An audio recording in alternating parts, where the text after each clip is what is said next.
Hey,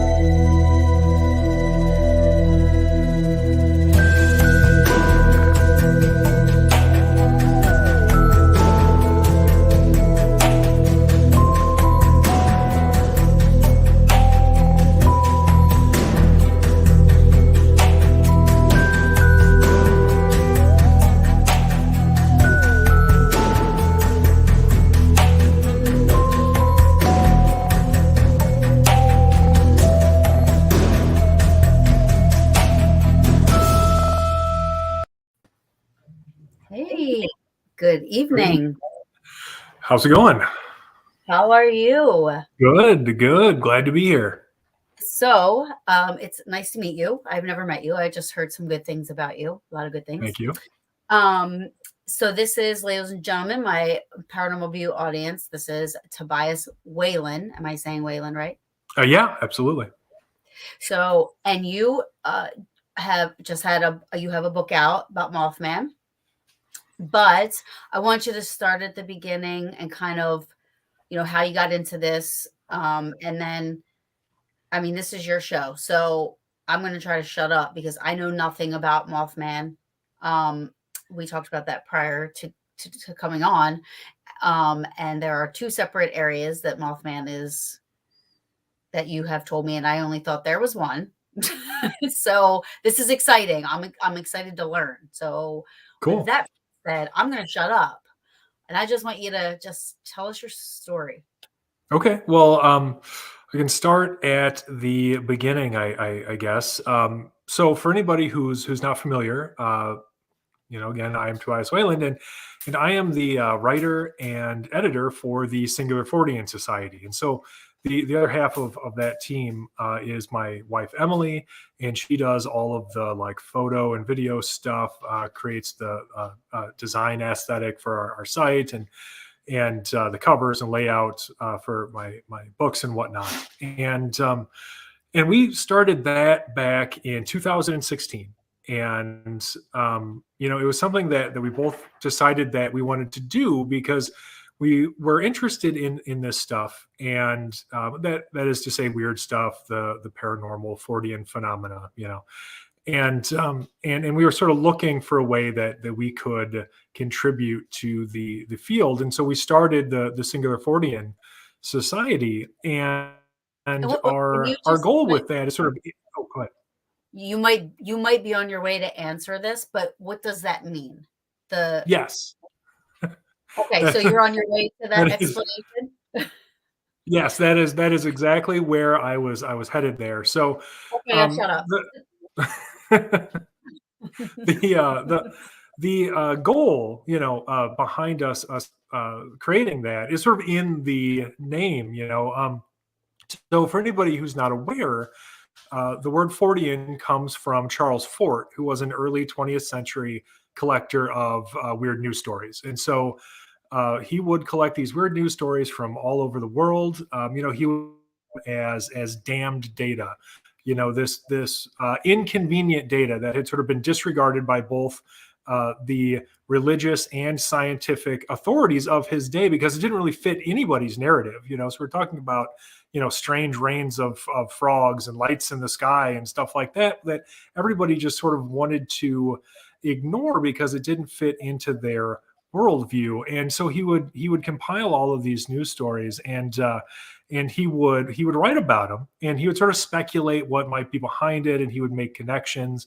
And a lot of it was really sort of tongue in cheek, and it was all fantastically entertaining. He was a very entertaining writer. And so his legacy really is sort of not the investigation of the paranormal per se, but sort of the investigation of weirdness, because certainly there were ghost hunters and similar, well before Charles Fort. But when it came to looking at the breadth of phenomena that he did and making those kinds of weird connections that he did.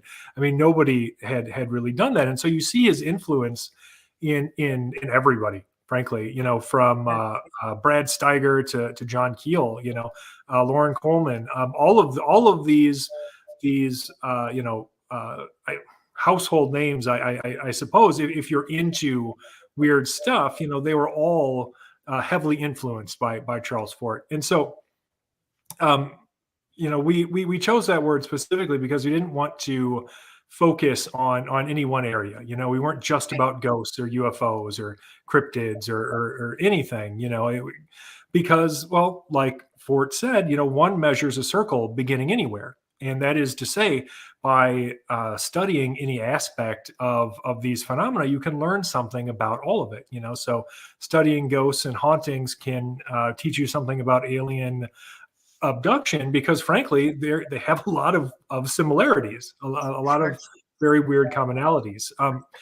And so that explains the Fortean aspect. And then singular, and that word throws a lot of people off. And part of it is that, like, I wanted the name to be more alliterative because I'm a writer and I thought it sounded good, but also like it fits in well. So singular doesn't have to mean one. It's not as though we're the only Fortean society anywhere. There are a fair number, frankly.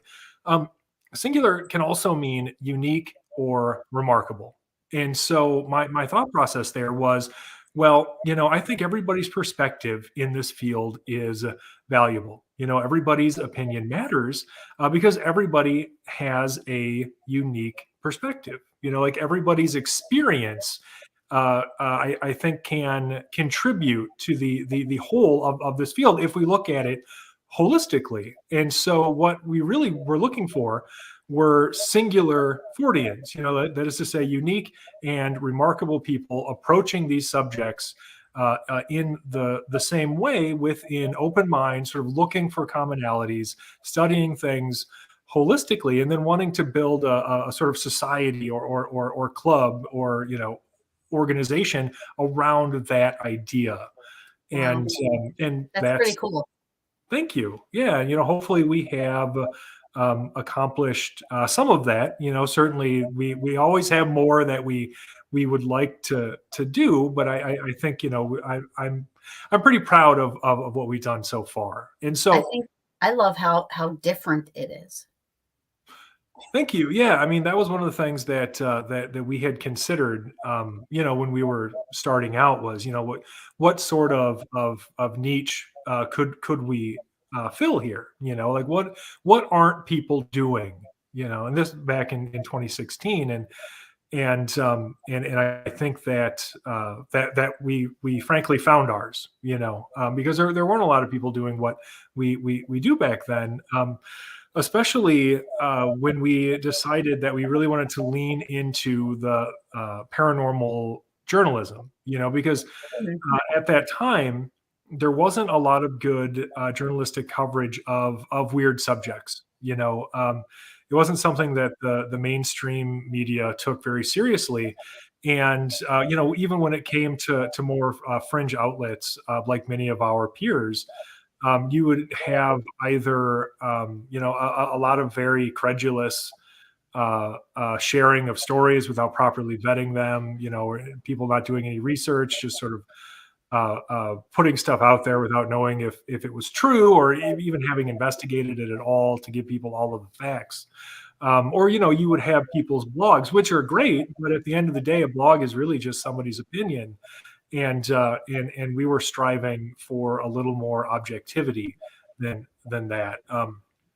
And so we started covering weird news, at very early 2017.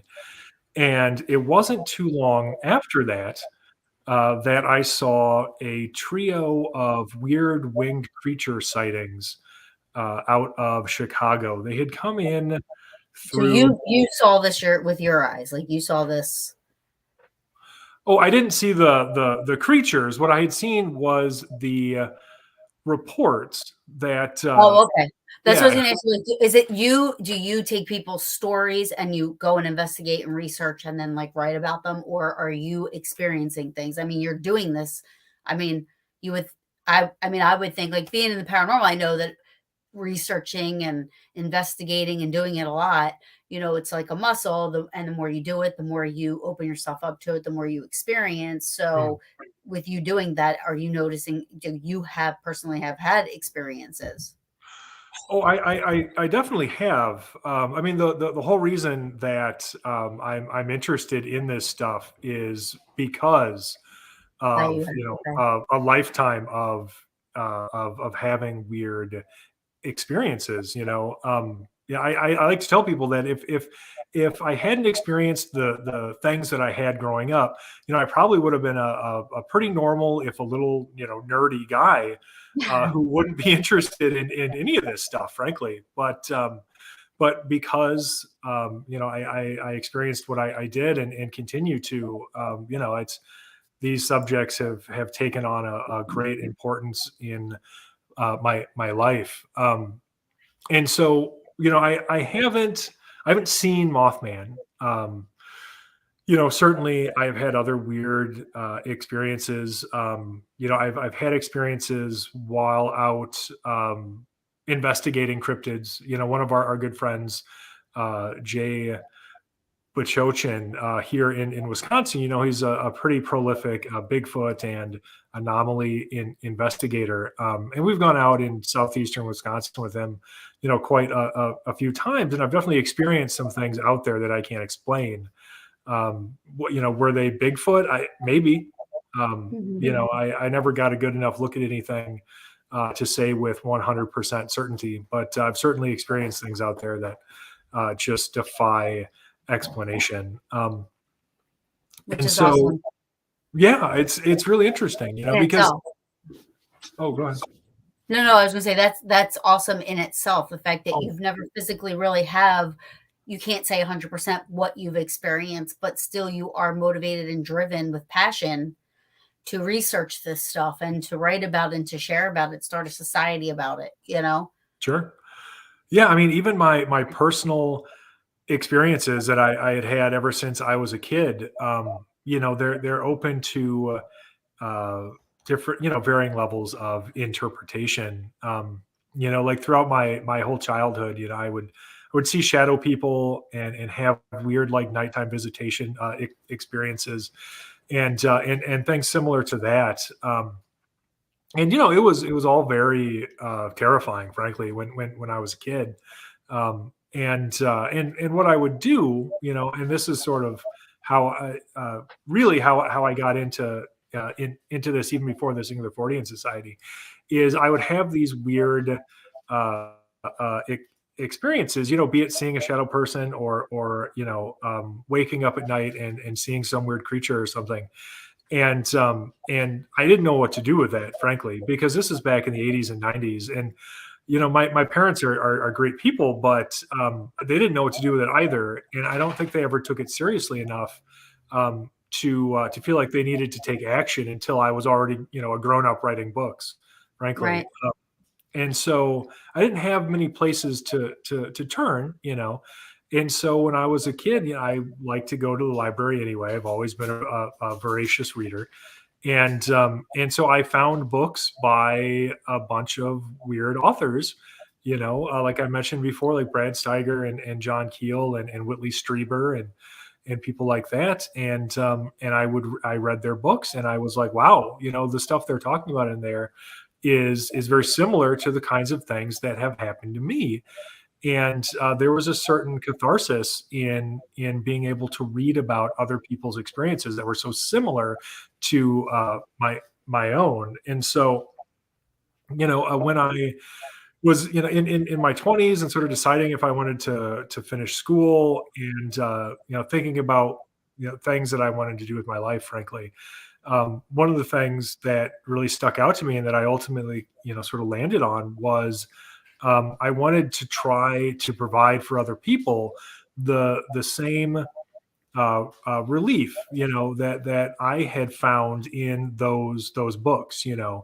And so working directly with witnesses, being able to accurately portray people's authentic experience, to really do their experience justice, without actually like sensationalizing it or misconstruing it in any way. Like that's a big deal to me.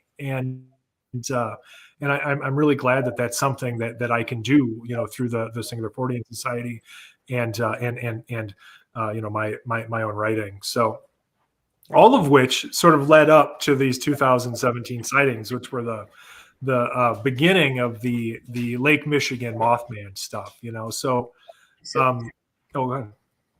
so the movie is based on the other one. Yeah, and so a lot of people are going to recognize that Mothman name from West Virginia. There's a little town, Point Pleasant, in West Virginia. And back in 1966 to 1967, there was a flap of winged humanoid sightings, and they were pretty popular for their day. They definitely made national news and everything, and they were most famously investigated by John Keel. The who I think is probably best known, or at least at the time was best known for his UFO uh, research. And probably now I think most people would know him for Mothman. But that but back then he was a journalist and UFO investigator. And so he wrote the Mothman prophecies, which I think a lot of people have probably heard of. That was later made into a movie screenplay by Richard Hatem, who's a great guy. And the movie, if for anybody who's only seen the movie, That'd be um, me. okay, well, it's very, very different from the actual events in West Virginia. There were a lot of liberties that had to be taken because, of course, what you have to consider there is that you can't make a sort of one-to-one adaptation of a book into a movie, right? Like you just can't, because Sure. they're different forms of storytelling, and they have Right. different strengths and limitations. And so what happened with the movie is was updated into a more modern era. It didn't take place in the 1960s or anything, and a lot of characters were sort of combined. The main character, played by Richard Gere, isn't, even though he's based on John Keel, he's not called John Keel. Right. Um, and so it's not very accurate if you're going to base your knowledge on that case, or knowledge of that case on that particular movie. You're going to be pretty inaccurate in your beliefs surrounding that particular phenomenon. Although the thing that the movie really has going for it, and I think most people who are in this field would agree, is that it does a great job of portraying accurately sort of what it's like to have paranormal experiences. Like the people in that movie, and I hope I'm not going to give too many spoilers, but it's been out for like what, A long 16, time. Yeah. It's a great movie. I love it. I love it. no, it is. It's a lot of fun, and if people haven't seen it, I definitely recommend seeing it. I also definitely recommend reading the book. And now that we have the internet, while you're at it, go ahead and like go back and read those like the old news articles too, because not everything in Keel's book is necessarily objective. Like he's just relating things from his perspective too. So, if you could actually get the original reports and everything, then I think that gives you a much fuller perspective. But anyway, like the movie, like I said, it does a very good job of sort of portraying, people having weird experiences, because there's not really, it's not like Boggy Creek or something where you see the Bigfoot, right? Right. There's no there's weird experiences and there seems to be something intelligent behind them. But if you go into it going like, oh man, I can't wait until that big Mothman, like reveal, and like I can't wait for him to show up. It's going to be so cool. I wonder what the special effects are like. Well, you're probably going to be let down because it's just not that kind of movie. It's not a monster movie. It's all about personal experience. And it does that very very well. It was a So good movie, and I'll tell you what. Did the bridge really fall? yeah, so in Yeah. December 1967, the Silver Bridge did collapse. Quite tragically. That was big news. That led to a lot of infrastructure. Well, basically, people talking about infrastructure and frankly, like, how so many of these bridges need to be like renovated and kept up and maintained because it was a faulty I-beam that ended up causing it, and several dozen But they people were just saying, yeah, and then, but in the movie they depict like all these bad things happening during the sightings of. Because I mean, do they still report sightings, or from what I heard or know or read or saw or watched, it died. was just for a short period of time. However, you're still investigating and researching Mothman, so Right. apparently he's still hanging around like Bigfoot. You know what I mean? Oh yeah, no, I mean, I think that's one of the common misconceptions, and I wouldn't entirely blame it on the motion picture. I think that Keel's book had a lot to do with this as well. The fact is, the sightings didn't actually begin or end with the Mothman prophecies. The reality of it is people were seeing weird stuff, prior to that particular flap. They continued to see weird stuff afterwards. And so you get this view from people who maybe have only ever read the book or only ever seen this movie, who believe that, one, there was just this one flap and it was from 1966 to 1967, and that was it, and then it was over.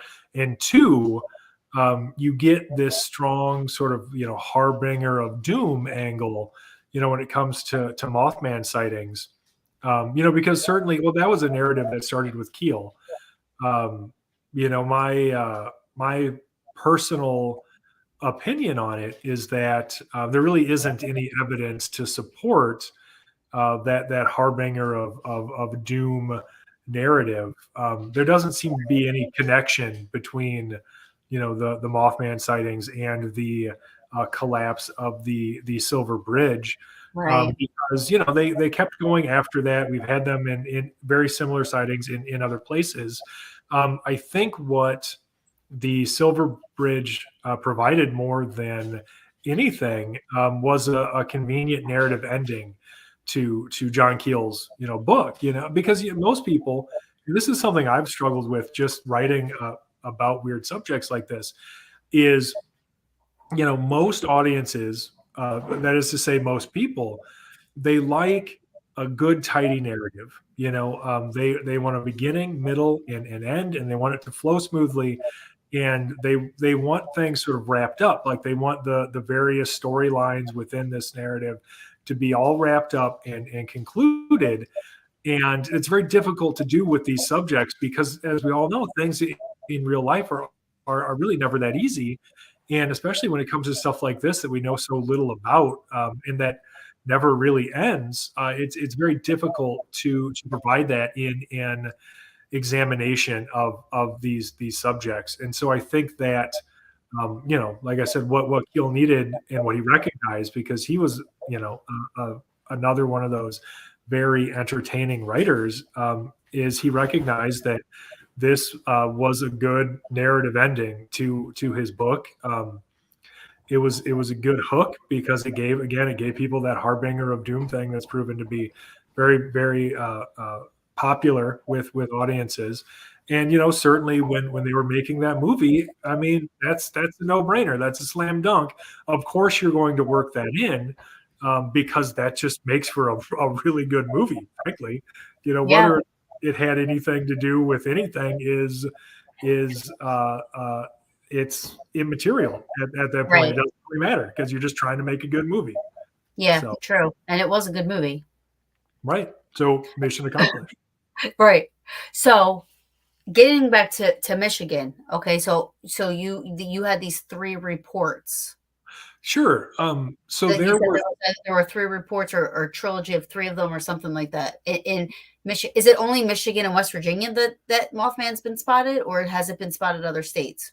well, we've received reports throughout the entirety of this continent, actually. Wow. Because we've got stuff from Canada too. Wow. But Okay. So this talk about, yeah, go oh ahead. this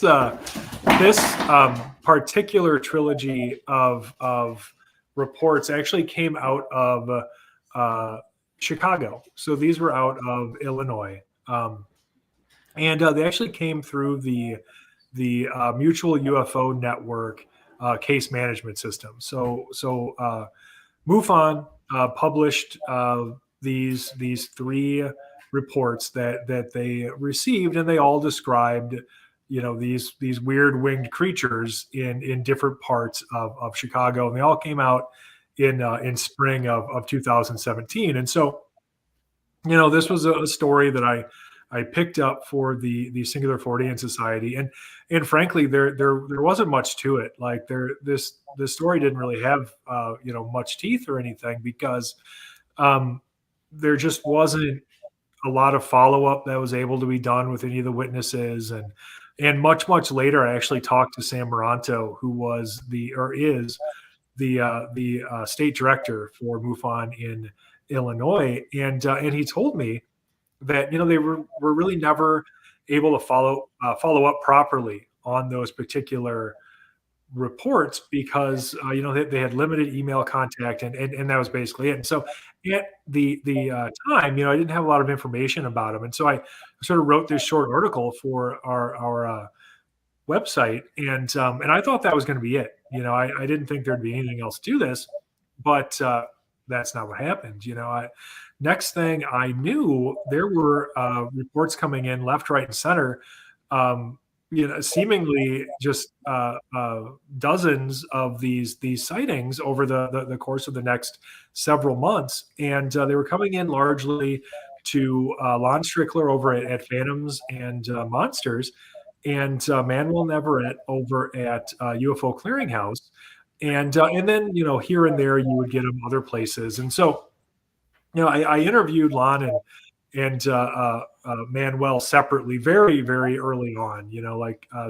Sometime in over that summer of 2017, and they both seemed like they were very forthright in terms of talking about everything they could talk about in terms of the cases. But then also, they didn't seem like they were pushing any particular agenda or anything like that. And so, right off the bat, I felt like they were giving me all of the information they had, and it led to a lot of interest in our audience, writing about these sightings.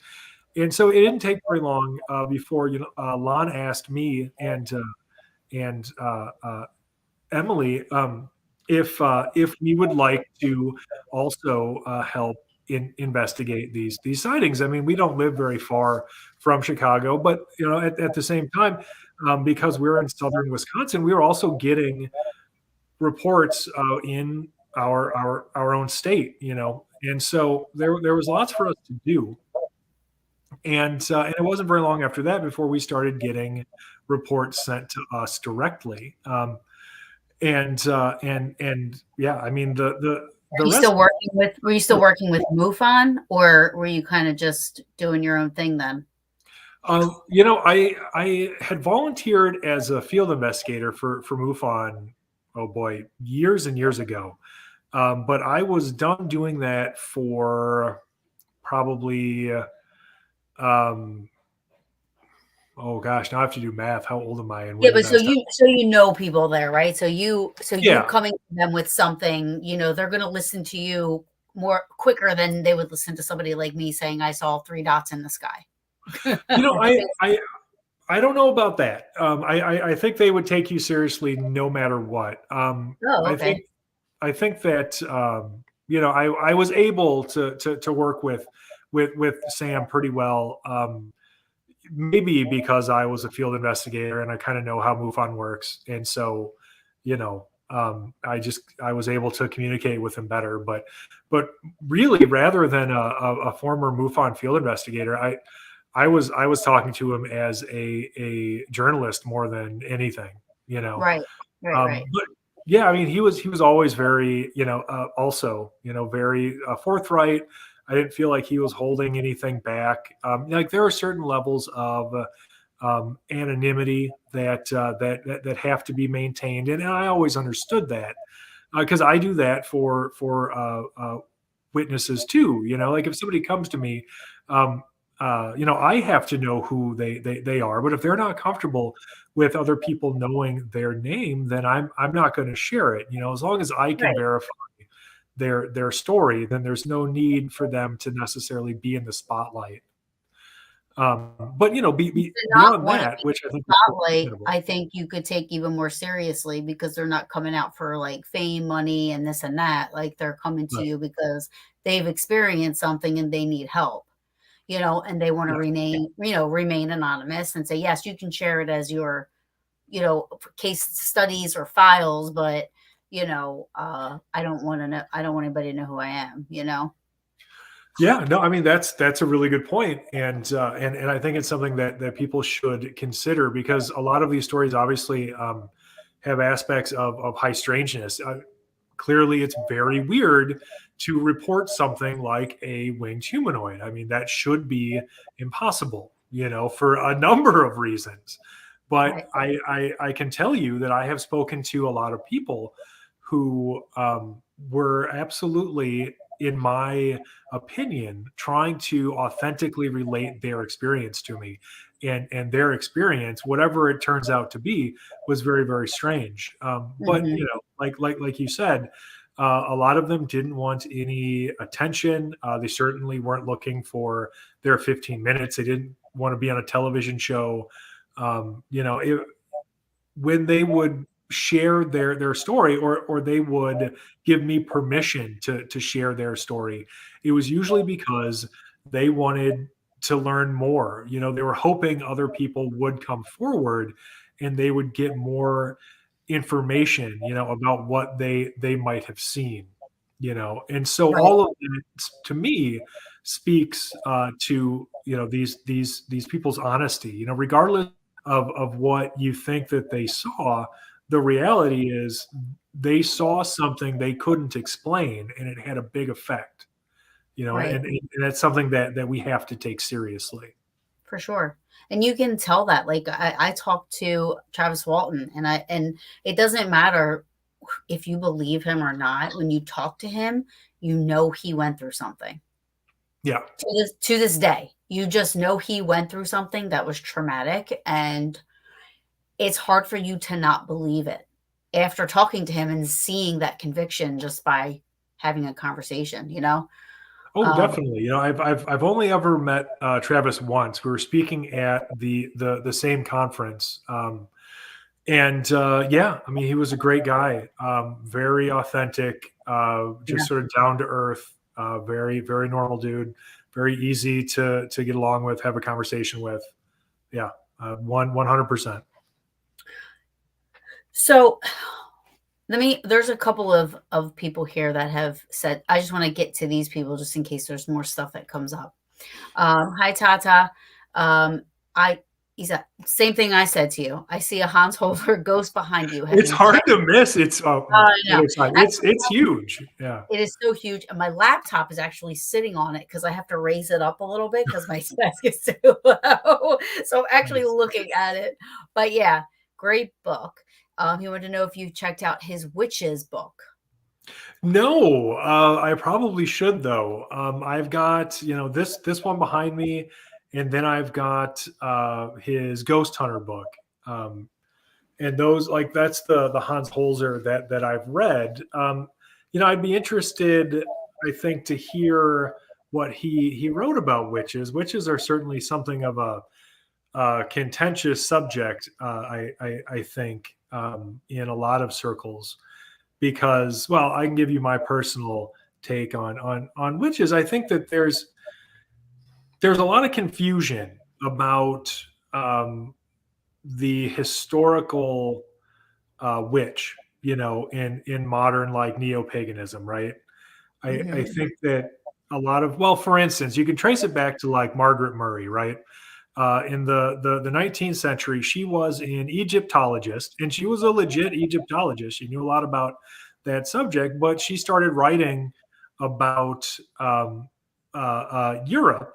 And one of the ideas that she came up with regarding Europe was the idea of this, like, surviving pagan witch cult, which is what she used to explain the persecution of certain people, throughout Europe's history as being witches. Well, that's been debunked for quite some time. There's really no evidence to show that there was ever this surviving witch cult. And the fact is, most people who were killed for being witches were just being persecuted unfairly, and they thought they were good Christians.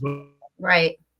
Most of them, like, they weren't worshiping the devil. They were not part of some surviving pagan witch cult. They went to church like everybody else.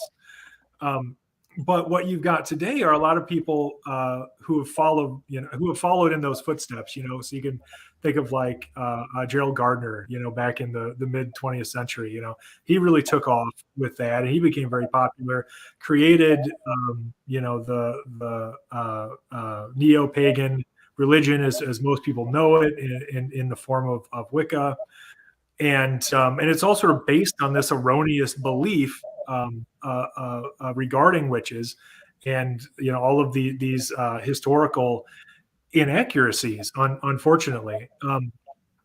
And so it's tough, for me, especially nowadays, because you have a lot of people who want to call themselves witches, Right. which is cool. People should absolutely do whatever they want, and as long as they're not hurting anybody, like that's all well and good. But I do think that we need an emphasis on good scholarship, because I think that if people were really aware of the historical facts regarding, witches, and everything that has been made up about them, and including, the surviving pagan, witch cult stuff, then maybe we could find a different term that doesn't really speak to this thing that never really existed. Uh, Right. but yeah, I mean, I would love to see, Hans Holzer's take on it. I don't know if he was more of a student of, considering when he wrote. It wouldn't surprise me if he came down sort of on that Margaret Murray side of things, because he may just not have known any better, frankly, because he Right. was mostly writing in the early and, like, mid 20th century. Yeah. Tata says, my temple is in chapter 13 of that book. Very cool. I'll check it out. Yeah, Tata might have to be a guest on Paranormal Brew. If they can, I don't know. See, I don't know the rules and stuff. Mark Skygel, sharpshooter Mark. I was talking to some locals from Dole. I can't say that word. I don't know, somewhere in Michigan. And they think that Lake Michigan Mothman is the Dewey Lake Monster. I've never Maybe. heard of Dewey Lake Monster. You probably have I information. Yeah, I have also not heard of the Dewey Lake Monster. I think usually when I hear stuff like that, um, let's see, how do I want to put it? I guess what we need to be wary of is trying to explain one mystery with another, right? So when you say, like, hey, the Lake Michigan Mothman is the Lake Dewey Monster, well, what's the Lake Dewey Monster? It's sort of like how, if you're familiar with fairy lore, you can find like you can find analogs for basically every kind of paranormal phenomenon, from like alien abduction to UFOs to ghosts and hauntings to cryptids in fairy lore, because more than anything, it was just used as sort of this blanket explanation for every single weird thing that might ever happen to somebody, or any Right. story that anybody thought of, right? And so, if somebody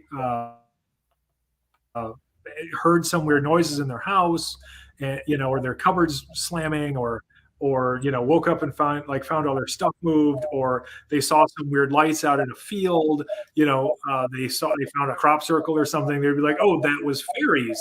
But again, they were no closer to actually understanding what had really transpired.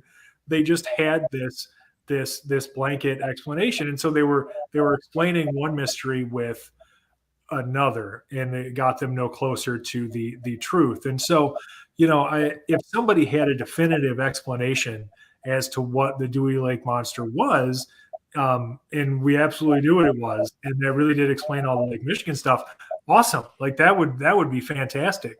But if it's just a very similar sort of phenomenon, like people are, reporting this winged humanoid there, and then that's also super, super interesting. Yeah, he says the Dewey Lake Monster, from what local have seen, is a large winged mass creature with a high pitched shriek. Yeah, I mean, very easily could fall into the same category. So that's really like really, really interesting.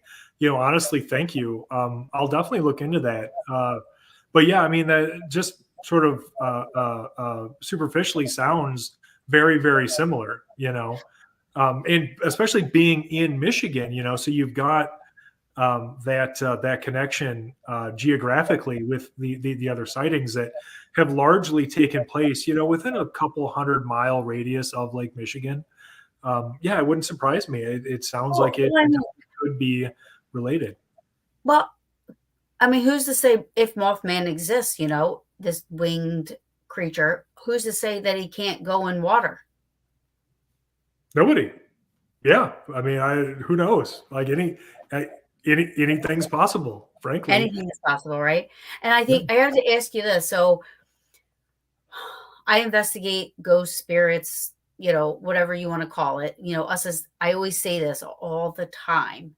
And I love having guests on that research and other things other than what I do, because I find it I'm really big with the solar system, the night sky. So I love meteor showers, lunar eclipses, anything cool. Comets going by, you'll be able to see these two planets near each other. This moon's going to be red, blue, whatever. I'm into all of that.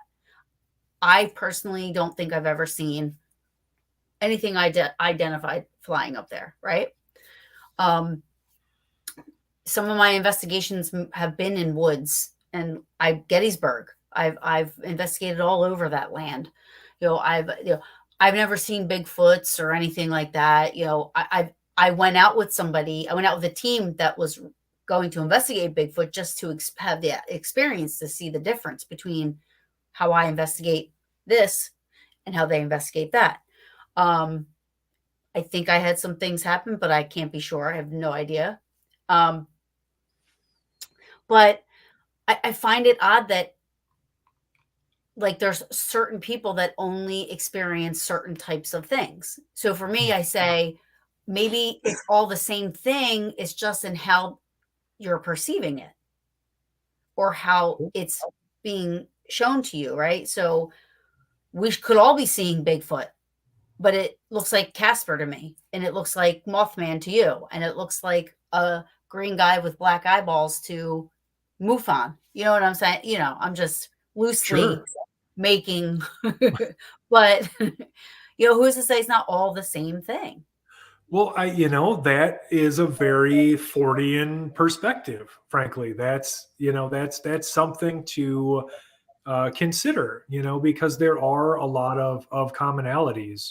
Like for instance, well, I can tell you about one of my own personal experiences that I've had. This would have been in my early 20s, and I went to bed normally one night. Nothing was out of the ordinary, and I woke up sometime in the middle of the night, and this was out in the suburbs, and so there's some ambient light, from streetlights and stuff coming in through my window, and so when I wake up, it takes my eyes a second to adjust, but then I can see everything in my room, at least the silhouettes of everything. So all the furniture is there and whatnot.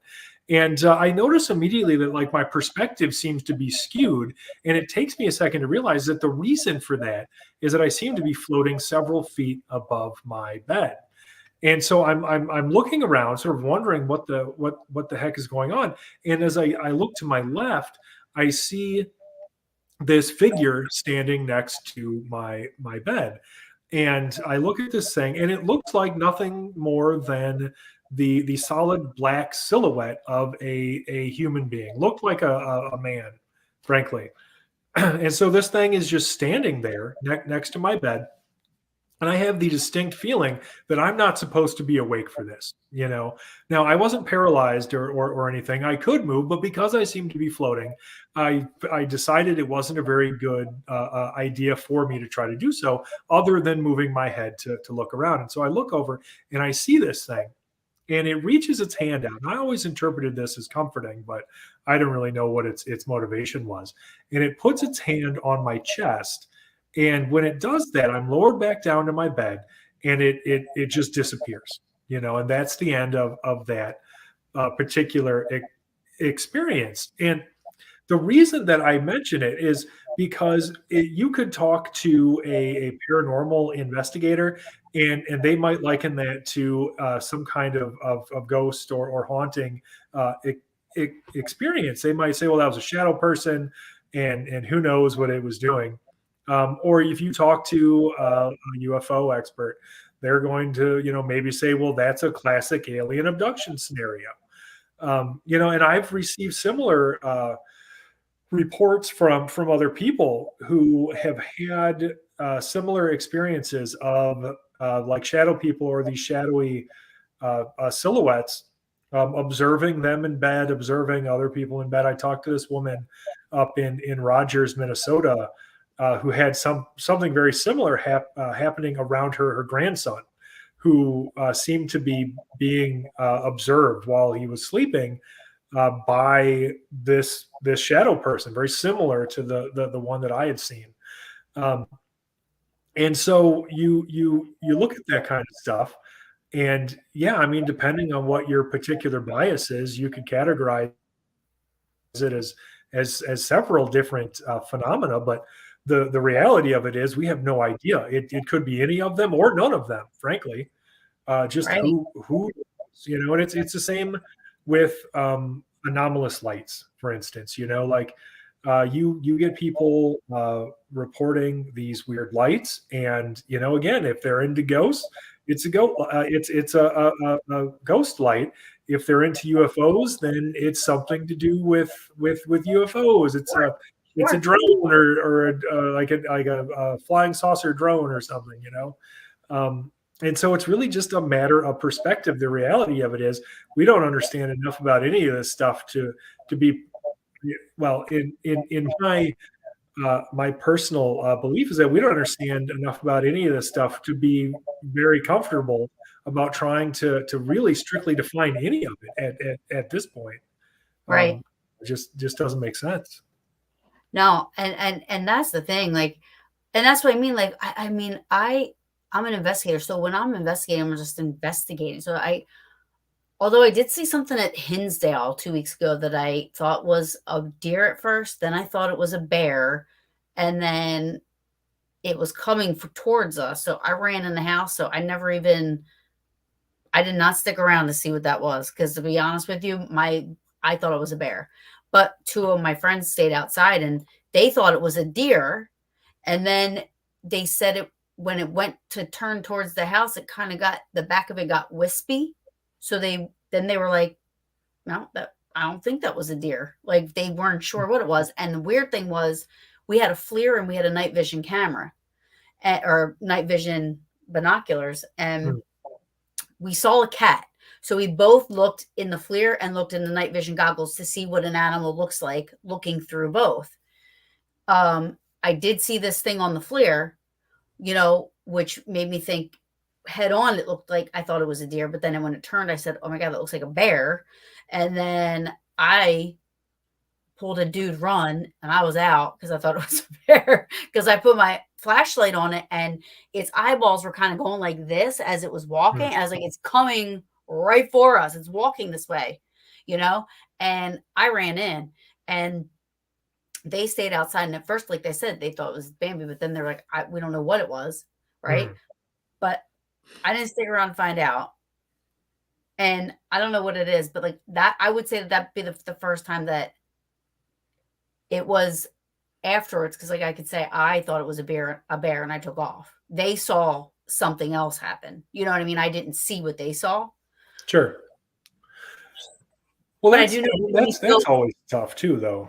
yeah, Because you've got multiple people seeing the same thing. And well, I mean, any police officer or lawyer or judge will tell you, you get three eyewitnesses trying to tell you the same thing, and you're going to get potentially three very different stories. And so who oh yeah. knows? Like, Well, like I was gonna say was like I could see it in the FLIR, but they couldn't. They were looking at the night vision goggles and they couldn't see it hmm, in the night vision goggles, even though they could see it.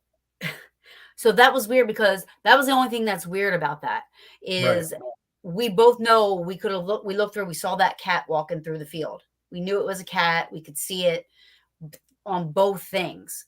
For some reason, on the night vision goggles, they could not see this thing, but I could see it on the FLIR. Hmm, So yeah, that's the weird part about it. that is weird. Yeah. And then I was like, well, thank God I ran, and shame on y'all for not following me. Yeah, I mean, if it was a bear, I definitely like getting the hell out of there. Like that's the smart move. That's what you Right. want to do. They were like, you left us. I was like, they're like, you pulled a George from Seinfeld and I'm like, listen, if you guys ever run while we're investigating, I'm following you and I'm asking questions later. Like, what Right. happened? Anyway, I digress all the time. Um, Oh, that's a good story. I apologize. Um, Mark said that he believes the sighting of the Mothman was back in the last sighting, or latest was back in August. So Mark also says he's from the area. He's very familiar with, I guess, that Dewey Lake monster as well. So he said would talk about it with you. Hold on. Oh, great. Here is his name's Mark Skygle. So I'm surprised that in and around O'Hare Airport there have been over 150 documented sightings of Mothman. Hmm, Tobias, what is your thoughts on that? Why, of all places, O'Hare area? sure. Um, I've spent some time thinking about that. The first thing that I would say about the O'Hare Airport sightings is that probably more than any of the other sighting locations, like any of the other specific geographic locations that sort of have sightings clustered around them, we were able to follow up on the ones out of O'Hare the least.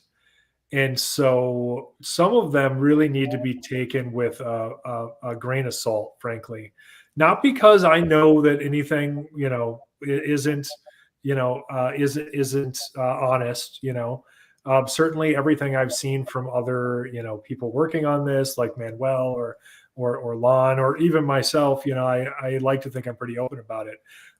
Nothing I've seen from any other investigator has led me to believe that anybody's making anything up.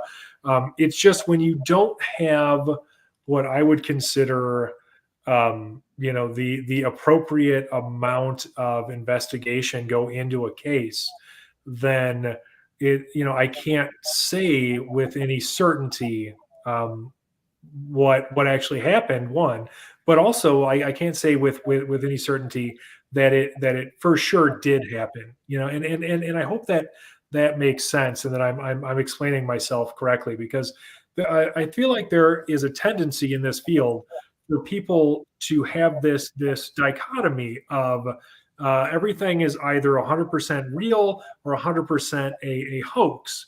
And I just don't think it actually works that way, because sometimes you get reports that you just can't follow up on, and they might be true, but I can't say with any certainty that they are. And so, if you want to consider them in terms of the larger phenomenon and try to look for like consistencies and learn what you can from that, then great. But I can't point at it and be like, hey, this is really super interesting. And so, people have to take this case very, very seriously.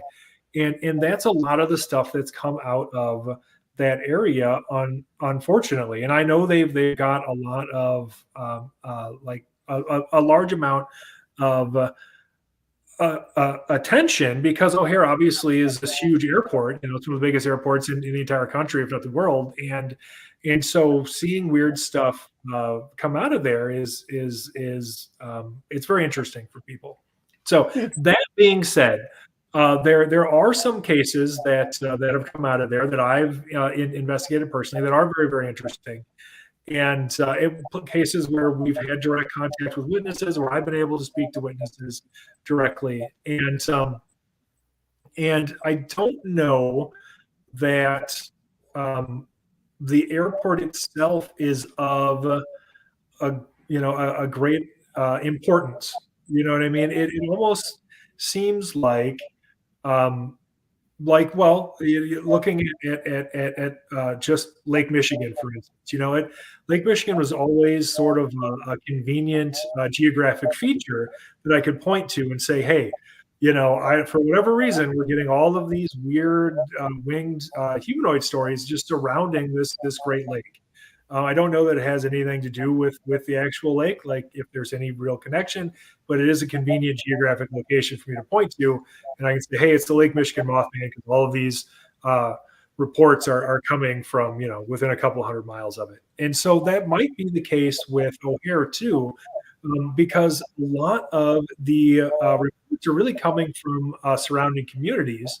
So you've got like Bensonville, for instance, which I think a lot of the recent reports in that area have actually come out of Bensonville, and so it's not really related to the actual airport at all. Honestly, they don't have anything to do with it. They're just sort of in that area, and so if there is something about that area, I don't know that it has to do with the airport specifically, as opposed to the airport just happening to be in this area where you've got this cluster of sightings. Sure. So, I mean, it could be the land, it could be the airspace, it could be the space itself, right? right. I mean, us as paranormal investigators, we go into a house and people are like, well, my house was just built in 2005. And you're like, well, it doesn't necessarily have to be the house. It's not, it can be the land, what was there prior. It could be centuries ago. You never know, I think we answered this, but I'm going to, just in case they missed it. Barry says, could the cryptids and UFOs be linked together? Certainly. I think that's something that people have been noticing for decades. I mean, longer than I've been alive, really. I mean, Keel was writing about stuff like that before I was born. And so certainly there are correlations, right? So like we can see that cryptid sightings are happening in the same areas as UFO sightings. And so that is a correlation. Like we don't know if there's any like causative element there.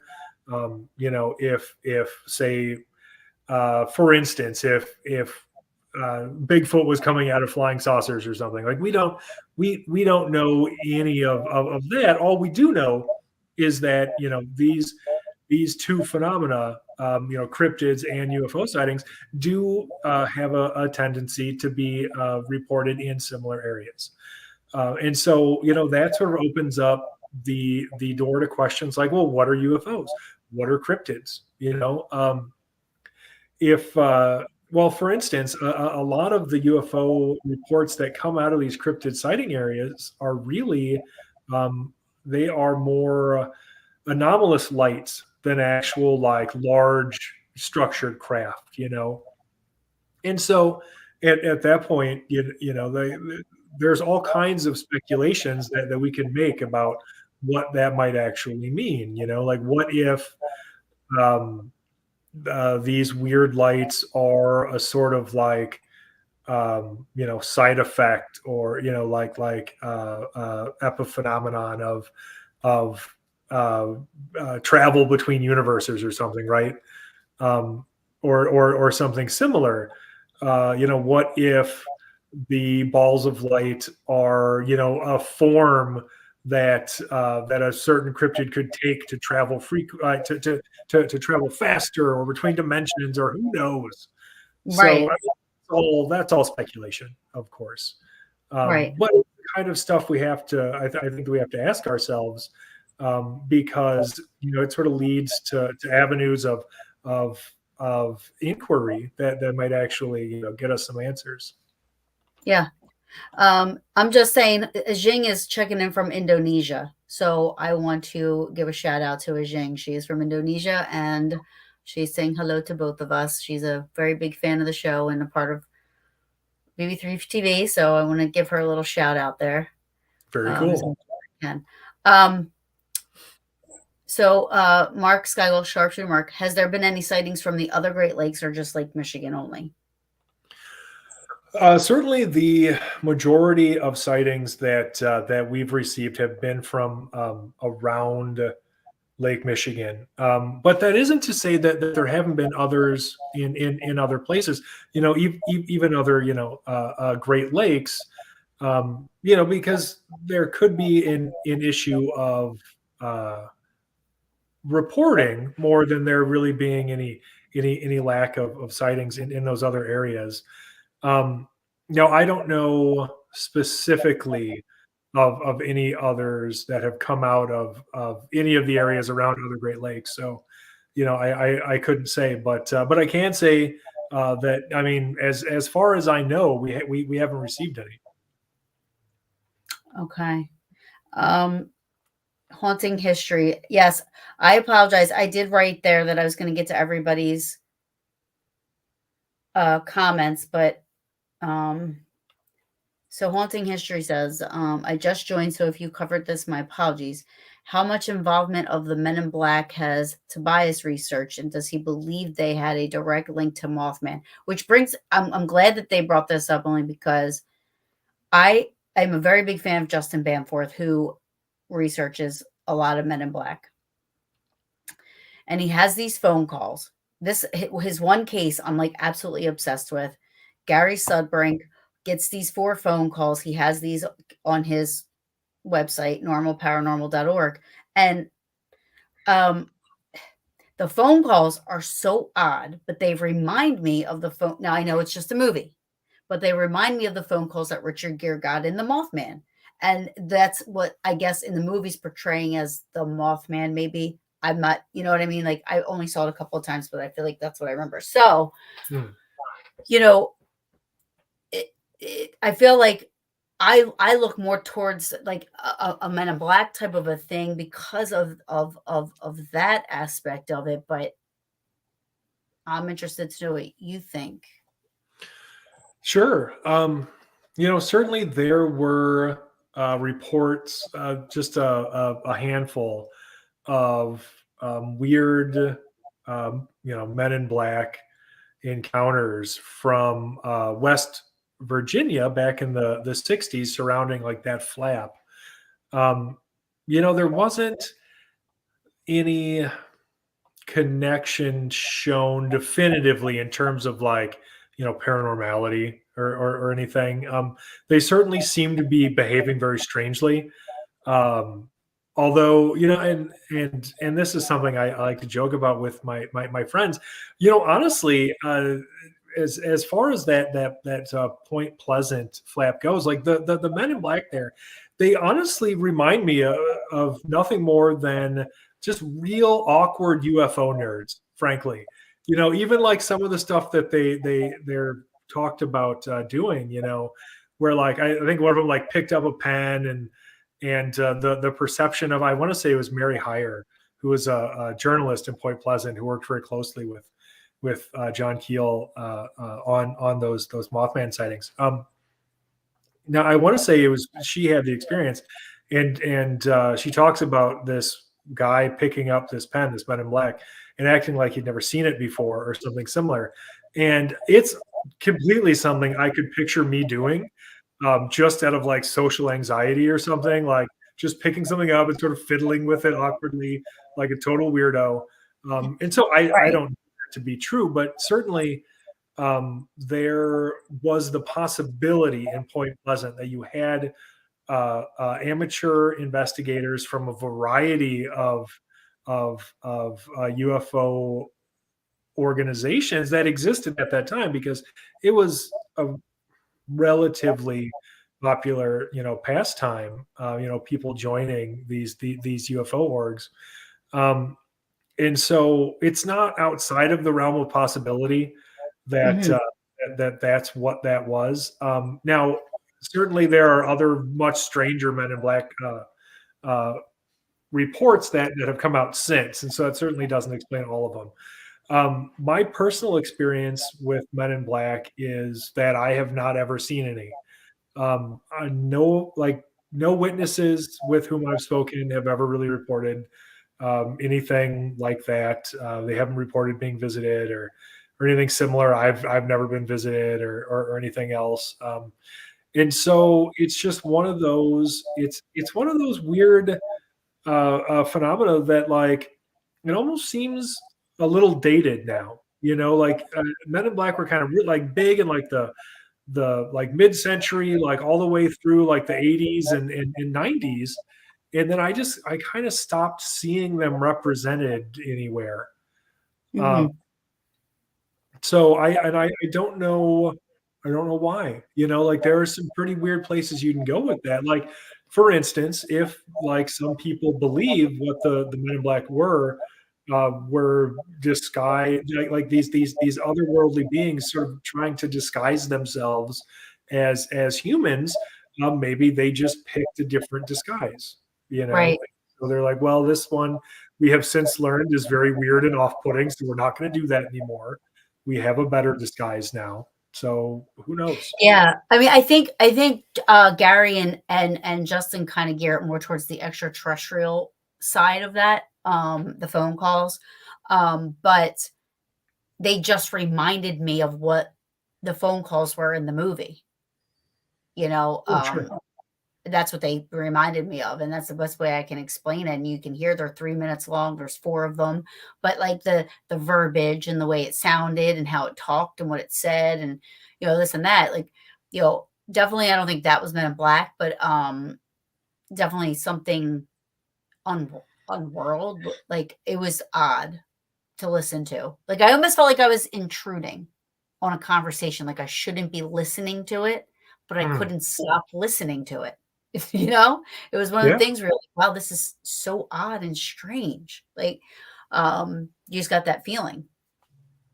Uh, Interesting. Yeah, I'd like to hear those sometime. And I do know what you're talking about in that movie, and I think that was the movie's representation of Indrid Cold, who was sort of a okay. character in the Mothman mythology, as told by Keel.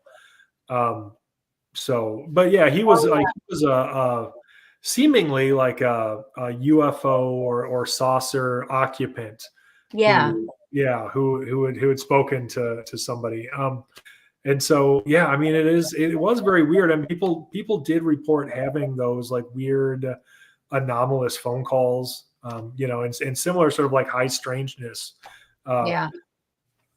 event surrounding the Mothman sightings. What's interesting about that is that's another direct analog to something we see in like ghosts and hauntings, for instance. Like how many times have you heard a story about About somebody receiving an a phone call.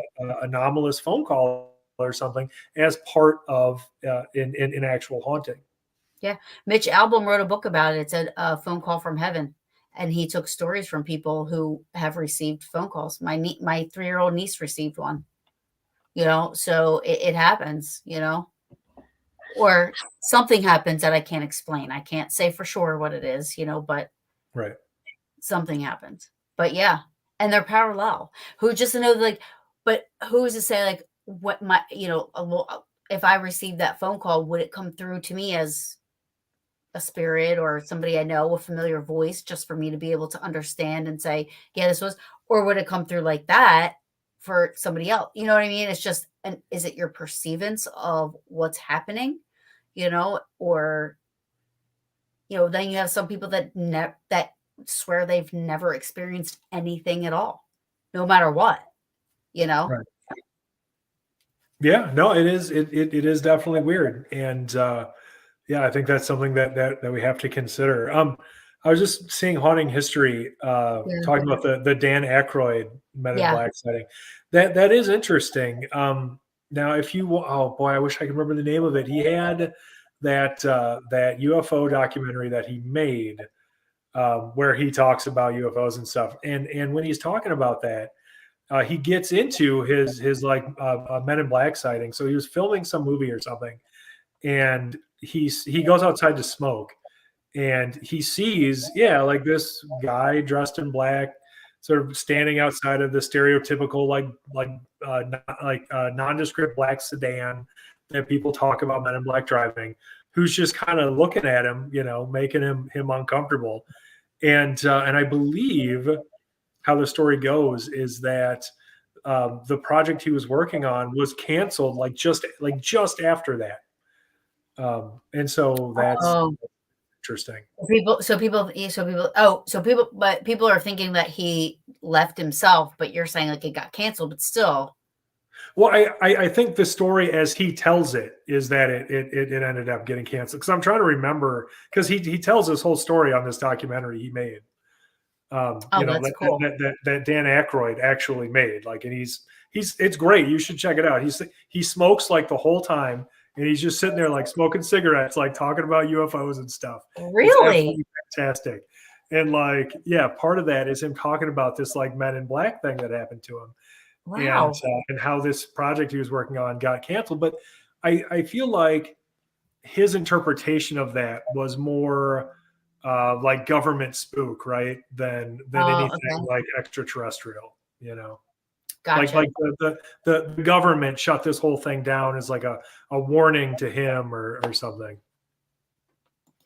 Um, maybe this topic has been covered. Barry says here, covered here, Mothman, but I have heard that if one has a possible sighting of Mothman, the region that Mothman is sighted in encountered a natural man-made disaster like the bridge collapse near Point Pleasant.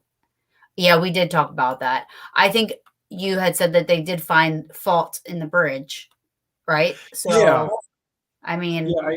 I don't think that those things are connected. I don't think that anybody has any reason to be worried if there have been winged humanoid sightings in their area. I don't think that there was any causal connection between the Mothman of Point Pleasant and the Silver Bridge collapse. I think it was really just a convenient narrative ending to John Keel's book about it. And it's really taken on a life of its own since then. sure, But no, sure. I don't think that there's really anything to that. Um, what was I going to say? I was going to ask you something. Um, darn it.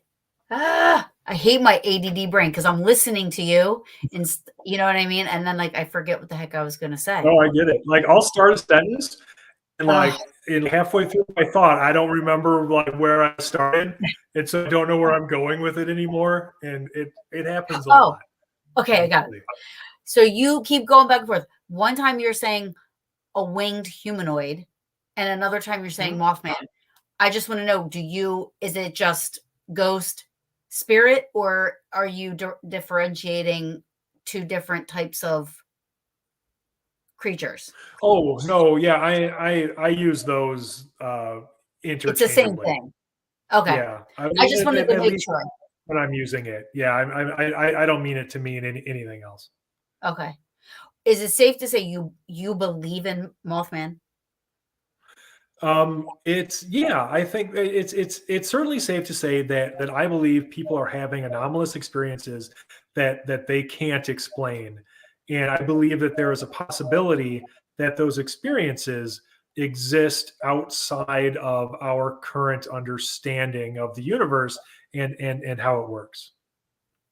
Um, have you ever worked with like parapsychologists or anything like that? Um, I don't even know if parapsychology even looks into that side of it, as far as, I mean, I know they try to research and do tests and studies with like medium psychics and, telekinesis and stuff with the brain and everything like that. But I don't know, have you ever heard of like parapsychologists being interested in when people see cryptids and stuff like that? I have not. That would be very, very interesting. I mean, if there are any parapsychologists out there, get a hold of me, because I would be all about that. I think that certainly consciousness seems to play a very important role in this, especially considering the seeming physical impossibility of most of what people are uh, uh, experiencing. And so, yeah, I think that there could be a parapsychological aspect to this that bears further in investigation and study. So that's absolutely a road that I would love to go down. Awesome. So if I hook you up with like a really cool parapsychologist, tell somebody from MUFON to come on my show.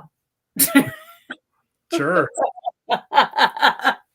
I want to move on her. I'm sure that there are tons of people from MUFON who would love to come on your show. Oh my god, that would be That should awesome. I be would. super easy. You have no idea how long I've been wanting a Mothman guy, and I have my Mothman guy. So this is probably not going to be the last time you're on my show, to be honest with Right? you. Hey, this is a lot of fun. So absolutely. Um, what was I going to say? Because yeah, I do think that the parapsychology aspect of that would be interesting to see. You know what I mean? For people that either have experienced or continue to experience stuff. Have you found that though? If somebody has experienced it, they've continued to, or is it a one and done type of a deal? It's not unheard of, but it is very rare. Most people just have one-off experiences, and then that's basically it. There have been a tiny minority of cases where people have had repeated sightings, but again, like those are real anomalies. Like it's not super common. Most people's experience, in fact, is that they'll just be out doing normal stuff, like running out to the store for milk or something, Right, and then right, they'll right. be coming home and or whatever, like driving, and that's when they have their sighting. And so it's not, yeah, it's not something that usually follows people. It's not Like something a that one and is done thing. usually what's that? It's like a one and done thing. Like it happens. Yeah, I mean, normally, not. I've had maybe one or two cases where people had seen it more than once, but in most cases, like 99% of the cases, it's yeah, people have one sighting and that's it. And now, do people are they referred to you, or they reach out to you, and it's almost like they email you or call you and say, okay, I had this weird experience, or are people kind of referred, you know what I mean? Like, somebody call you up, Sure. a colleague or a peer, and say, "Hey," you know, or It's it's or it's do you both. search out these things? Like, do you search Sure. the internet and say, sightings, and you see somebody's name, and then you contact them and say, "Hey, do you wanna tell me your story? What happened?" It is all of that. Certainly people have come to us directly. They'll see in an article that I've written. They'll see, me on TV or a documentary or something, and they will reach out to us directly. And anybody can do that through our website or through email. We've had cases referred to us, because sometimes I have quite a few friends who are in this field as well, and a lot of them do more of the sort of like physical science sort of aspect, cryptid research. And so they'll get a super weird Mothman case or something, and they'll be like, "Well, I'm going to send this to Tobias because I don't know what to do with this." And then there will be times where I'll see some weird report on social media or something, and I'll try to contact the person myself, and sometimes I'm successful, and sometimes I'm not. But when I am, it's led to some very very interesting stuff. So it's it's So it's cool. it's some of all of that, and that's just being a researcher and in investigator. You've got to be willing to take a number of different approaches to collecting info and finding Yeah. witnesses. Um, I would. Do you know Justin Bamforth? I Yeah, don't the think two of so. you. I mean, the two of you would be amazing together with your The name research. sounds really familiar. So if I Yeah, have met him and I just forgot, yeah. I'm very sorry. But No. I'm just curious because he's been on my show a couple of times, but he's mm, researches phenomena. There's no thing here or there. You know what I mean? mm, It's Men in Black, it's cryptids, it's unknown, it's ET, it's UFOs, it's not so much the paranormal stuff, but it's the stuff mm. that's out of the realm of the ghosty circle, if you Right. will. Oh, sure. Um, and you two both, I think you both would do like something like an incredible thing together. I mean, it just you're very like-minded when it comes to stuff like this. So I appreciate that for sure. Um, Yeah, definitely. I mean, I love all that stuff. your book. Yeah, I have two books out. I've got the Lake Michigan Mothman, High Strangeness in the Midwest, and that was my first book, and that covers the vast majority of the Lake Michigan Mothman investigation up till midway or more through 2019. And then I came out with Strange Tales of the Impossible last year, and that covers a variety of phenomena. It's got everything from UFOs to ghosts and hauntings to cryptids to Mothman to everything else. And so that actually has, if you're interested specifically in the Mothman stuff, like that has more of the more recent work we've done into it. But the Lake Michigan Mothman book is a great place to get to sort of find your footing and sort of get the full overview of the in investigation so far. And then yeah, Strange Tales is just going to have a bunch of more weird cases and similar in it. I'm gonna get it. I hope you do, and I hope you I do. you, I you want to let me get know it. what you think. I totally want it. I just I'm broadening my horizons. It's not just ghosty stuff. It's not just I want to learn about all of it, and Yeah. I want to learn about the research and what goes into it and stuff like that. I think it's amazing. There's this whole universe, and existence, whether it be the sea, the sky, earth, whatever. I mean, it's so humongous and enormous. We can't even wrap our brains around it. We're like this little peon speck of dust in this huge existence. You can't you can't ever say for definitive like nothing else exists but us. Oh, for sure. I mean, it's just how it's impossible, Right. right? No, I completely I am with you 100%. Yeah. This universe is so vast and so weird that the idea that we understand even a tiny fraction of it is so arrogant that Hmm. yeah, I mean, I think you have to be open-minded when people are coming to you earnestly trying to relate their experience as authentically as possible, even if it defies everything that we are supposed to understand. Too bad. We have to listen and take them seriously anyway, because you're Right. absolutely right. I mean, we don't understand enough about any of this to say with any certainty that any of this stuff is as impossible as mainstream science, I think, would like to tell us. Right. And I totally, um, I love learning and I love sharing it and I love sharing with reputable people. You know what I mean? Like I don't, I pride myself on the guests that I have on, and I feel like I'm very blessed to have the people that I have had on, all but one. The rest have been who I can proudly say have been on my show, and I respect, your work, and I'm looking forward to reading your book for sure. Well, thank you so And much. also looking forward to having you on. And next time, wifey, you and wifey, I'm sure she would love to. I would love to have you Absolutely. both on. I learned about her today, and I was like, oh well, she would have been more than welcome to come on with you, Um, but I think it's amazing that you guys, and like I said, you brought up in the beginning about, that it makes what you do a lot easier, because I'm sure you have a lot of time you have to put into this stuff, Oh writing yeah. books, researching, investigating.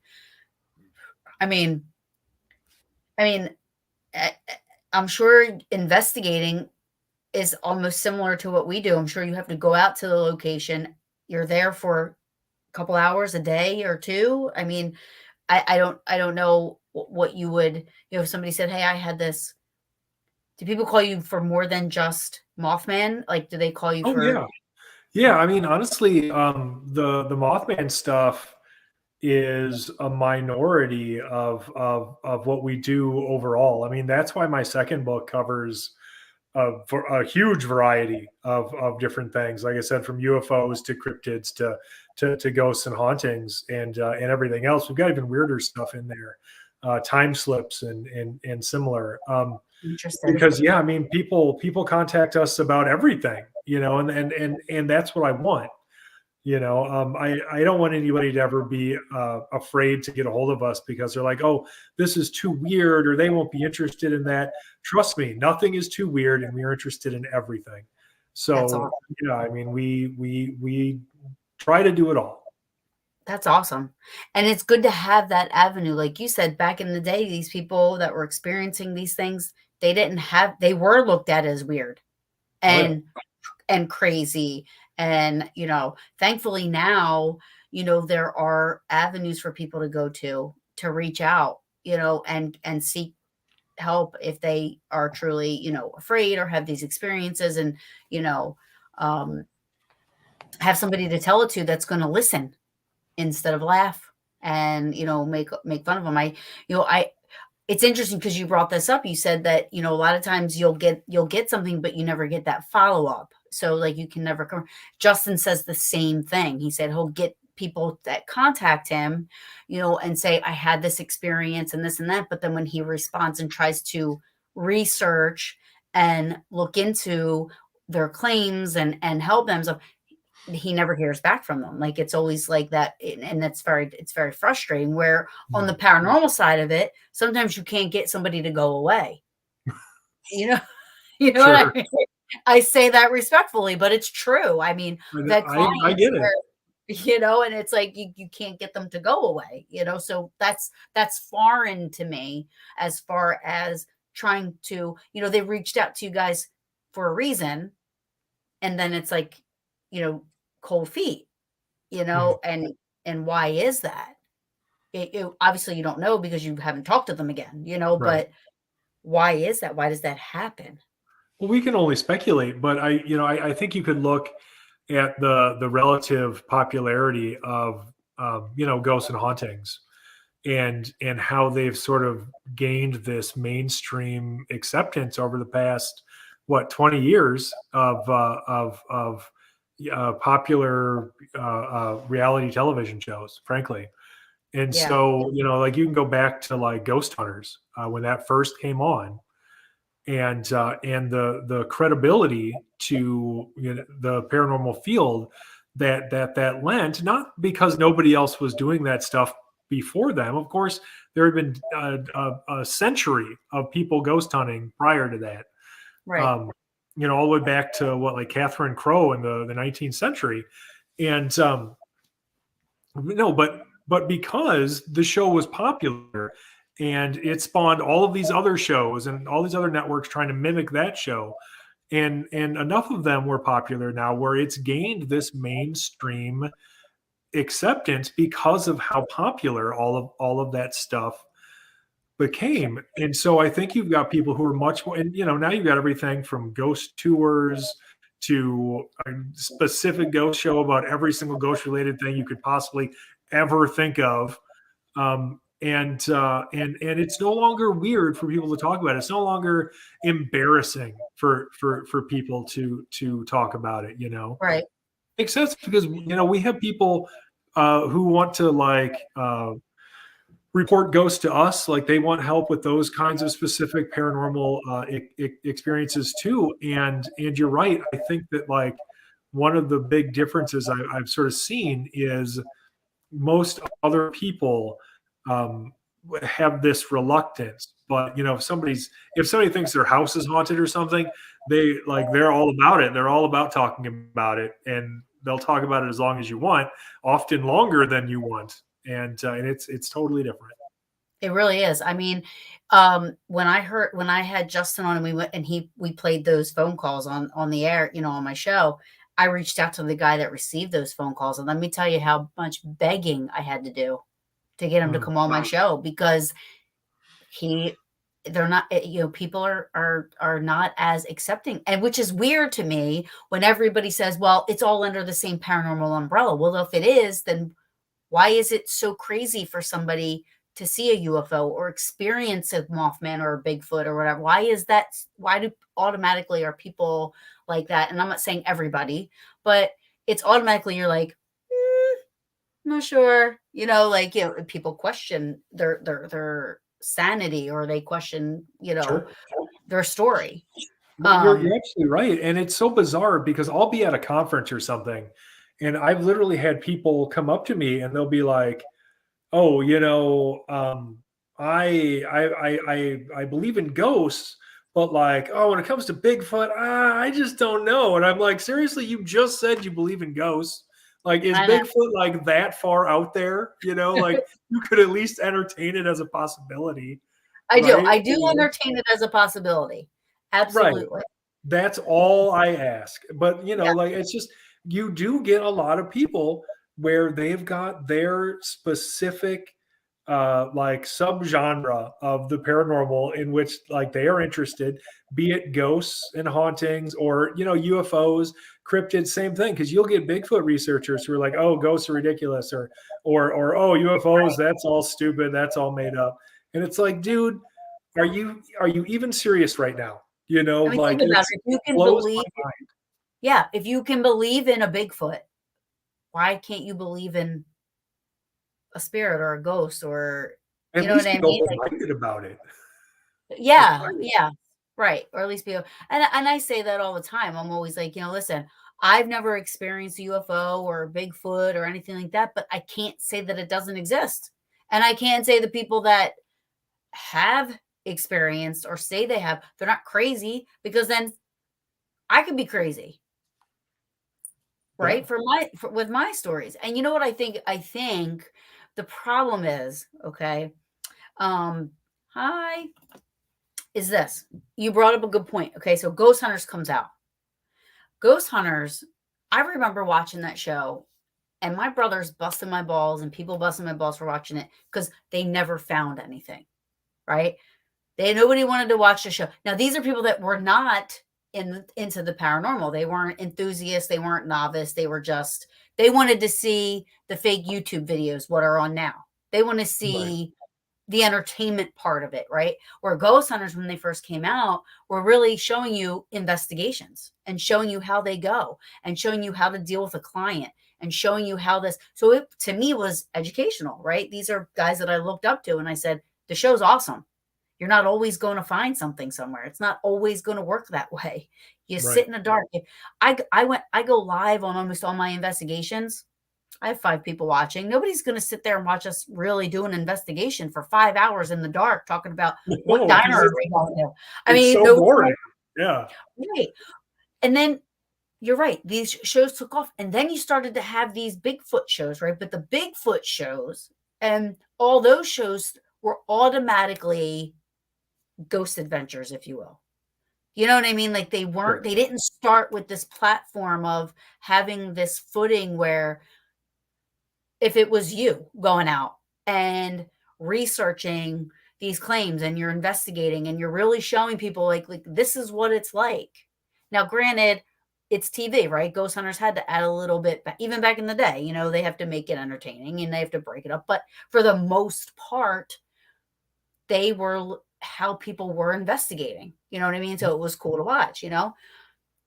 It those like Bigfoots and UFOs and the skinwalkers and all that stuff, like I feel like they need this like base show where it's really showing you, okay, this is what we do. This is the science that we use. This is the technology. We're not going to go out there and always find something. We're not going to run from every breaking stick in the wood because we think it's Bigfoot, you know, instead of it.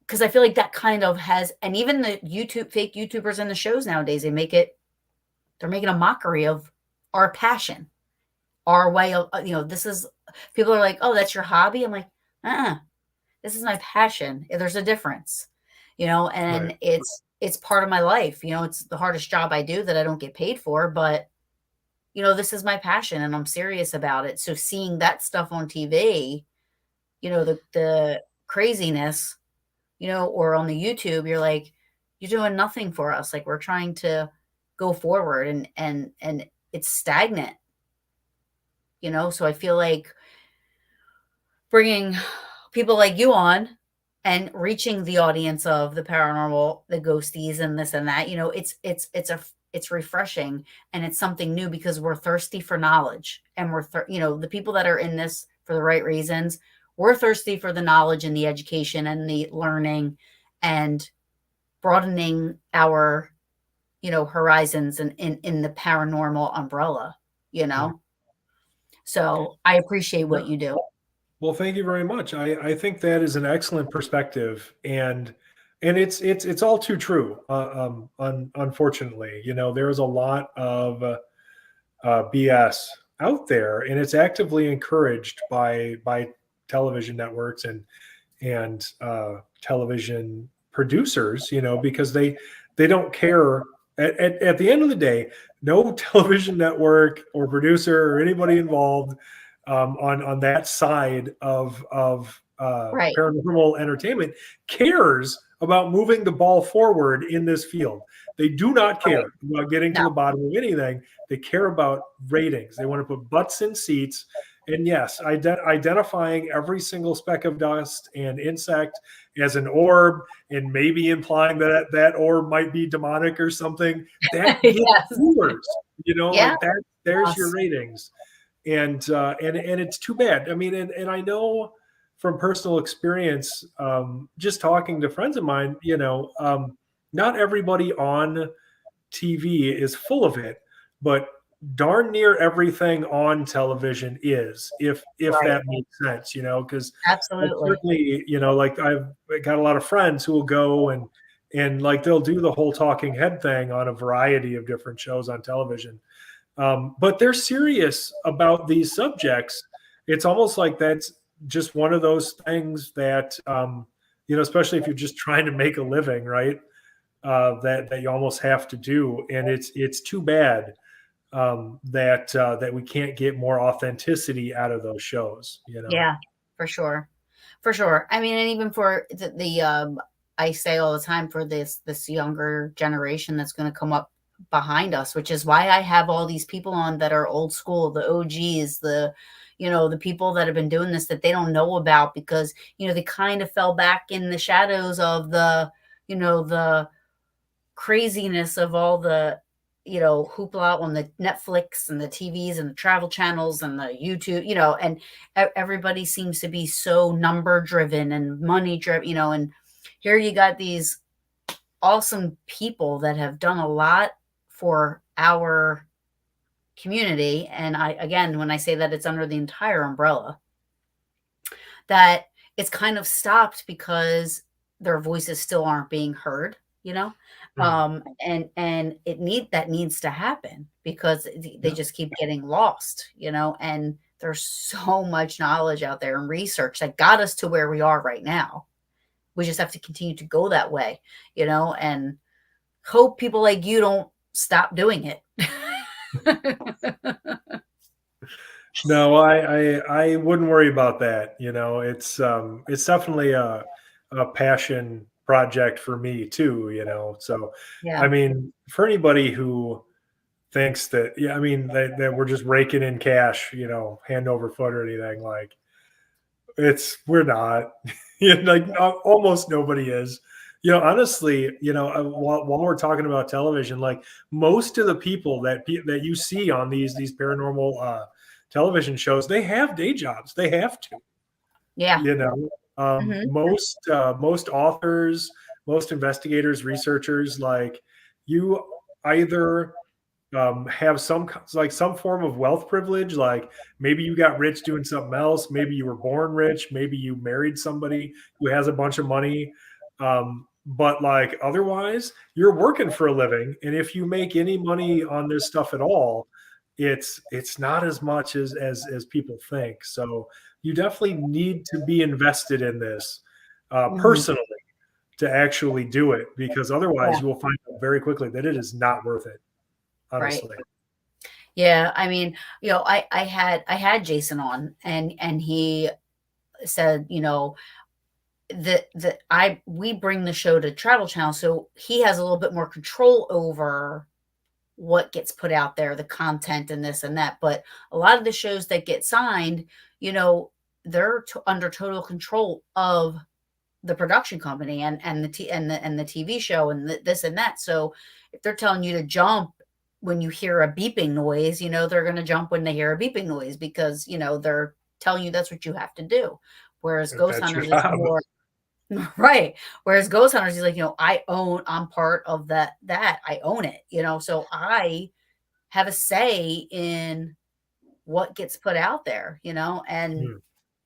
which is a good thing because that's that there's a little bit of authenticity there even though it is on TV. Yeah, it But definitely gets you closer for sure. yeah, yeah. But I do think there has to be a way to reach people on the cryptid side of things or on the UFO side of things where it's it's not that. I mean, I forget what show it was. I couldn't even watch it. It was so ridiculous. It was like they were looking for Bigfoot, and it was on a while back. And now my mom, she believes in Bigfoot 1000%. You can't convince her that there is no such thing as Bigfoot. She used to watch the show and it would scare her. And I would Mm. sit there and watch it with her and I'm like, "What? Are you serious?" Like you this is like bullshit. Like, in my head, Yeah. I'm telling her this, and I say that respectfully for anybody that used to watch the Bigfoot shows. I'm not disrespecting them at all, but it was exaggerated, and it was crazy over the top, like just and it made you not believe it, even if they were experiencing something. The Right. way they acted and stuff, it was just I mean, it scared her. So I guess it's doing something. You have it was a 50-50, right? I was like, this is bullshit. She was like, oh my God, I'm scared, lock the windows. Bigfoot's gonna come out of the woods, Right. so um let me see. Courtney, people forgot why they get into the field in the first place. People need, well, that's the thing. Like when money and all that stuff come into play, you forget. Right. It's you. Who doesn't want to get paid doing what we do? If somebody came to me and said, Taryn, quit your job. I want you to do Paranormal Brew. I want you to travel. I want you to document yourself. I want you to investigate. I'll pay you. Blah, blah, blah. I would be like, shit, yeah. But I'm not going to lose my passion. if I didn't get paid for it, I would still do it. If I got paid for it and then I stopped getting paid for it, I would still be doing it. You know what I mean? Like, it's Right. not about the money, but Yes.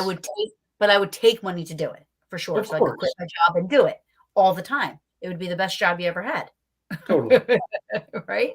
No, yeah, I mean, like, I'm not gonna lie, of course I get paid to do this, like, writing a book makes money. Absolutely. The Right. website, like, there's ads on there, like, that all generates income, Right. but I guess what I was just trying to express is that, like, it's not enough compared to the, like, amount of work that you actually end up doing. Oh, So, for like, if sure. you just wanna make money, get a business degree and you'll work way less and make way more. Like, Right. you can't get into this just to make money because it's not a very efficient way of doing that. You Well, and can it's not make gonna money, work. and that's awesome because then you can Right. make money doing something that you feel passionately about. But, Right. like, it's not a great way to make money. Yeah, but you that's know the thing, you can't lose your passion. You have to have 1, you have to have passion, and 2, you can't lose it, and that's the right. biggest thing, and I think the people that are only in it for money eventually wean themselves out of the limelight, because the people that have the passion, it doesn't mix. You can't survive in that type of environment when you have the majority of the people's passion. I hope I'm making sense. Like, the Mm, majority of us are passionate about what we do, and if we make money, great. If we don't, we're still going to have that passion to find answers and move forward in the field. Whereas if you have right. somebody coming on the scene is like, all right, the paranormal field, I can make money off of this shit. Like, I'm going to just dive in there and think of something to do. You know, um, that just you're gonna bump heads with somebody that's like, "No, dude, I'm not doing that, and this isn't how it works. This is how it works." And eventually they're like, they weed themselves out. Yeah, they definitely don't last very long. Like, there's no shortage of con artists, and Hmm. people who want to come in and just make a quick buck. And like, just like you said, it's not that they don't exist. They just don't last very long, Right. because people have a tendency to see through them. Like, once their con is over, there just Yeah. isn't any substance past that. So, you people like that usually last, a year at the most, 2 years, who knows. Although there are some that just, like, bad pennies, keep turning up again. So, That's so there's true. always there's So always true. an exception. Yeah. Yes, that's so true. Really quick, I know I've had you for way longer than what I told you, and I appreciate that. I really do. No, I didn't even Um, notice. Please tell everybody where they can find you, how they can reach out to you, your books, where they can find your books, all that stuff. Because I really Sure. want everybody to check your stuff out. It's amazing. And you are coming back on. So Okay. just remember, I'm going to message you one day and say, hey, I want you back on. That that sounds great. I would love that. So, for anybody who's interested in what we do at the Singular Fortean Society, you can visit our website at singularfortean.com. You can also follow us on social media. We are on Facebook, Twitter, Tumblr, Instagram, and TikTok. And you can find my books either on our website. I do sell autographed copies. Otherwise, check it out on Amazon. That's probably the easiest way. So just you can either look up, me as an author on Amazon or something, or just look for the Lake Michigan Mothman, High Strangeness in the Midwest, or Strange Tales of the Impossible. Those are both the books out right now, and hopefully I'll have another one out soon. I'm going to get both. Cool. I'm going That to get sounds great. both. Really do tell me, like, what you I think. I'm always absolutely will. interested to hear people's opinion. Yeah, I absolutely will. I am reading right now. I am reading a book by Mark Nesbitt, but once I'm finished that, I'm going to order your books, and then I am going to order yours and start reading, because I do want to, like I said, I am very interested in your research and work and everything like that. So, um, somebody said, sorry I came late, but glad I came in. I'm It's glad great. to, Courtney. Courtney, you got to watch from the beginning. It's a great show. I'm very, very happy to have him on. I knew this was going to be good. I felt it in my bones. I'm like, I cannot wait for this. But But thank you, Tobias, so much for coming on. Thank you. I hope, was there anything that we didn't touch on that you wanted to talk about? Because, my show is your oyster, whatever. There's no time ending, and it's whatever. So if there's anything that we did not touch on that you wanted to talk about, please, by all means. I honestly feel like we covered everything that we were talking about really well. There's always more that could be said, Oh but in yeah, for terms of sure. me, worrying that people might misconstrue my opinion or I didn't get to say something or add something, no, I mean you were great. I feel like we covered everything pretty well.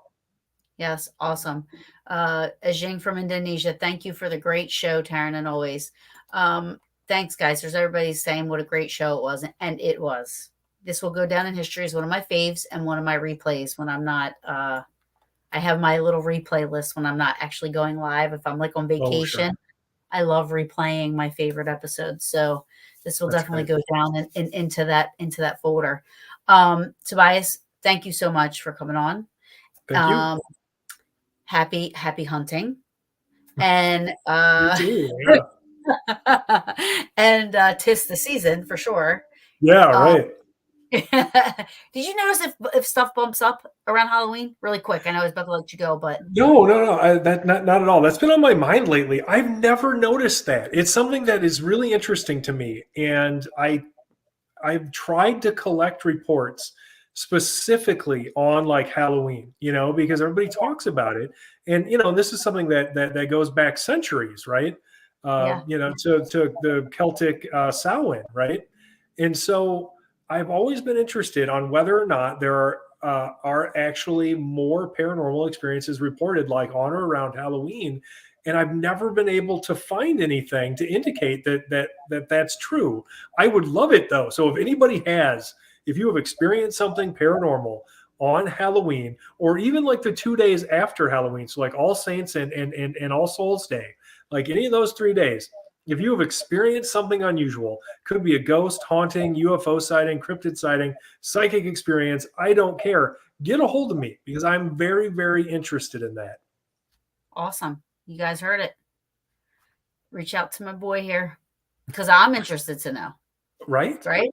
I mean, I am. That's why I asked. I'm just interested. I mean, I know that my inner child investigator, like I'm like like September, I start celebrating Halloween. Like I Mm. cannot wait. October's my favorite month.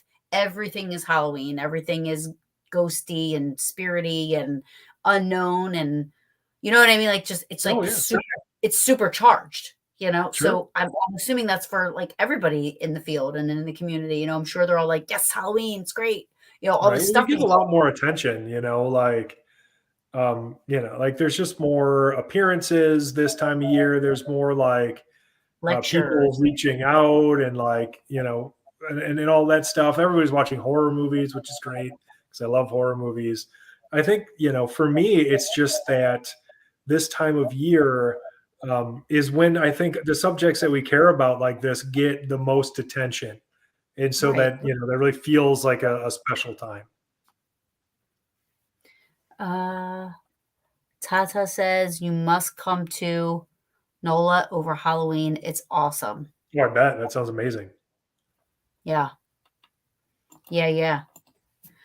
All right. I will let you go now. I promise. That's it. I won't ask another Okay. question.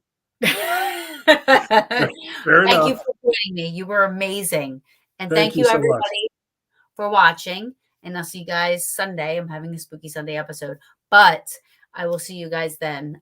It will be our recap of our investigation at the Hinsdale house on Sunday. So that'll be good. But until then, I'll see you guys soon. Thank you, everyone, for joining us.